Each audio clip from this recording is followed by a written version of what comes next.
Isang maikling pabula na kwento natin ngayon para sa mga pusong sinusundan ng nakaraan na may pamagat na patawad sa aking anino.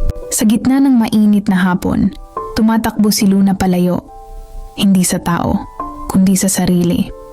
Sa bawat hakbang, sumasabay ang kanyang anino, tila ba sinasabi, "Saan tayo pupunta kung ako ang bahagi mo?" Sa ilalim ng lumang tulay, sumiksik si Luna. Akala niya, kapag madilim, mawawala ang kanyang anino. Pero kahit walang araw, ramdam niyang may nakamasid. Ang alaala ng mga pagkakamali, laging may paraan para lumitaw. "Anino ko, bakit mo ako sinusundan?" Tanong niya.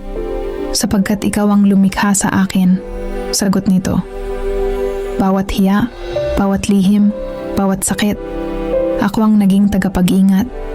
Hindi ako kalaban, kundi salamin. Lumuhod si Luna.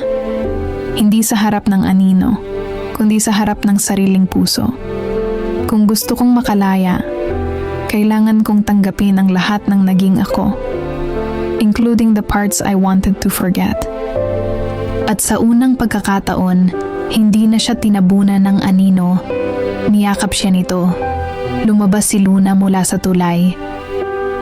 Bitbit ang anino, hindi bilang pasan kundi bilang gabay. At sa unang sinag ng araw, hindi siya nag-isa.